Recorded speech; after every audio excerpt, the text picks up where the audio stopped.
तो आज हम एक देखेंगे कि अब ये ब्रीदिंग साइकिल की रिक्वायरमेंट्स क्या है, मसल्स, ठीक है, डायमेंशन के चेंजेस और उस वजह से प्रेशर के चेंजेस। अभी अभी तक हमने पढ़ा था, अभी हमने डिस्कस किया कि बेसिक प्रेशर क्यों है। अगर हमने ग्लॉटिस खोला होगा तो हमारे लंग्स में वही प्रेशर होगा जो एटमॉस्फेयर में है। There is communication between the atmosphere and the lungs. तो एल्वियोलाई के अंदर वही प्रेशर होगा जो एटमॉस्फेयर में है। अगर हम मिलीमीटर ऑफ मरकरी में कह रहे हैं तो एल्वियोलाई में 760 मिलीमीटर ऑफ मरकरी होगा। अगर हम सेंटीमीटर ऑफ वाटर में कह रहे हैं तो 0 सेंटीमीटर ऑफ वाटर होगा। और जो आपके प्लूरल प्रेशर है वो हमने डिस्कस किया था कि -2.5 से लेके -7.5 तक होता है और मिडिल पार्ट में -5 सेंटीमीटर होता है।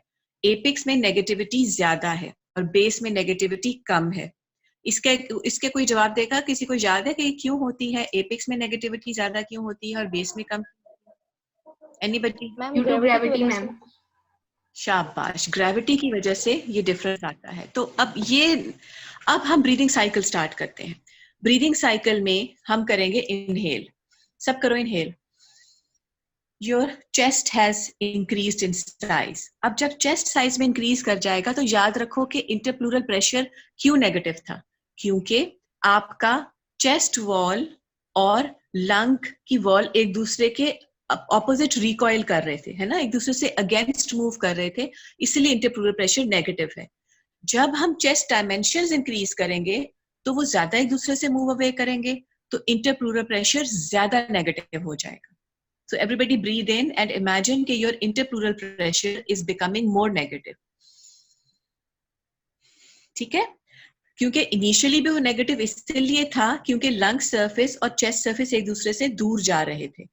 अब जब हम चेस्ट को एक्सपैंड करेंगे तो वो और ज्यादा दूर जाएंगे, तो इसीलिए आपका इंटरप्लूरल प्रेशर चेस्ट को एक्सपैंड करने से ज्यादा नेगेटिव होता है। जब आपका इंटरप्लूरल प्रेशर नेगेटिव होगा तो वो लंग को भी और एक्सपैंड करेगा।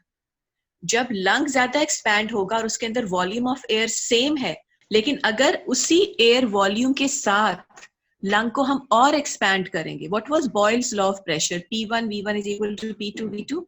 Pressure and volume are interrelated. तो अगर वॉल्यूम वॉल्यूम ऑफ इंक्रीज होगा तो हाँ, लेकिन अभी वॉल्यूम इंक्रीज नहीं हुआ। अगर वॉल्यूम सेम है और आप इंक्रीज कर देते हैं साइज ऑफ दैट कंटेनर, तो वहां पे प्रेशर को क्या होगा? डिक्रीज हो जाएगा, कम हो जाएगा डिक्रीज हो जाएगा, कम हो जाएगा। तो अब कम हो जाएगा, डिक्रीज होगा। इतनी एयर है लेकिन हमने कंटेनर को बड़ा कर दिया है, तो वो उधर के एयर मॉलिक्यूल्स एक दूसरे से दूर चले जाएंगे तो प्रेशर कम हो जाएगा। तो होता क्या है, नॉर्मली तो हमने कहा था कि चेस्ट में एल्वियोलाई के अंदर एटमॉस्फेरिक प्रेशर होता है, लेकिन जब हमने चेस्ट को एक्सपैंड करके इंटरप्लूरल प्रेशर को नेगेटिव कर दिया तो उसकी वजह से लंग एक्सपैंड हुआ, तो लंग के अंदर भी प्रेशर नेगेटिव हो जाएगा।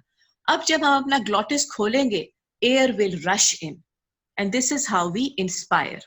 ठीक है, इस तरीके से हम इंस्पायर कर। अब सब ब्रीद इन करके सांस रोक लो।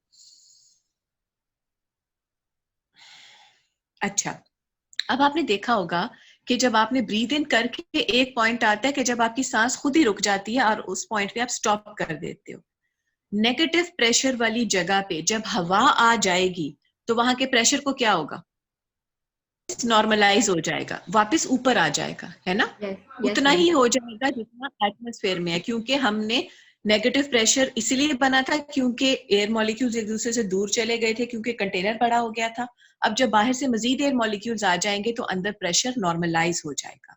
तो इंस्पायरेशन के स्टार्ट पे इसका मतलब लंग का pressure inside the lung negative होता है, लेकिन इंस्पायरेशन के एंड पे लंग के इनसाइड प्रेशर फिर नॉर्मल हो जाता है, यानी एटमॉस्फेरिक प्रेशर जितना हो जाता है। क्यों? हालांकि अभी भी हमारा चेस्ट एक्सपैंडेड है, इंटरप्लूरल जो इंट्राप्लूरल प्रेशर है वो अभी भी नेगेटिव है क्योंकि चेस्ट एक्सपैंडेड है, लेकिन लंग के अंदर चूंकि हवा आ गई है तो लंग के अंदर का प्रेशर एटमॉस्फेरिक नॉर्मल हो गया है। ठीक है, अब आप लोग अपना हवा जो आपने रोकी थी ऐसे करके, open your glottis and allow the air to come out. अच्छा, अब क्या हुआ? आपने जब अपना चेस्ट को एक्सपेंशन आपने छोड़ी, आपके चेस्ट ने रिकॉइल बैक किया, मसल्स ने रिलैक्स किया, और जब आपका अब हुआ क्या था कि जब आपने ऐसे एयर रोकी हुई थी ना, तो for fraction of a second आपके लंग्स में जब एक्सपैंड करना बंद करके वापस अपने रिलैक्स पोजीशन में आ गए थे, तो उन्होंने एयर के ऊपर प्रेशर डालना शुरू कर दिया था। जस्ट लाइक अगर आपके पास एक बलून हो फुल ऑफ एयर और आप उसको प्रेशर डालें।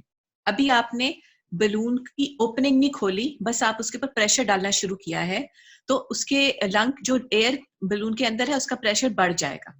तो इसी तरह जब हम चेस्ट के जो मसल्स को कॉन्ट्रैक्ट करके रखा हुआ था, जिस वजह से चेस्ट एक्सपैंडेड था, हम उन मसल्स को रिलैक्स कर देंगे, जिनकी वजह से हम ब्रीद इन कर रहे थे, हम उन मसल्स को हम रिलैक्स कर देंगे तो चेस्ट वापस अपने नॉर्मल साइज पे आ जाएगा। वो एयर इन द लंग्स को कंप्रेस करेगा। अब वहां पे जो प्रेशर है जो पहले नॉर्मल था वो और ज्यादा पॉजिटिव हो जाएगा, एटमॉस्फेरिक प्रेशर से भी ज्यादा पॉजिटिव हो जाएगा। अब जब हम अपना ग्लॉटिस खोलेंगे तो लंग के अंदर प्रेशर ज्यादा है एटमॉस्फेरिक प्रेशर से, तो हवा बाहर जाएगी।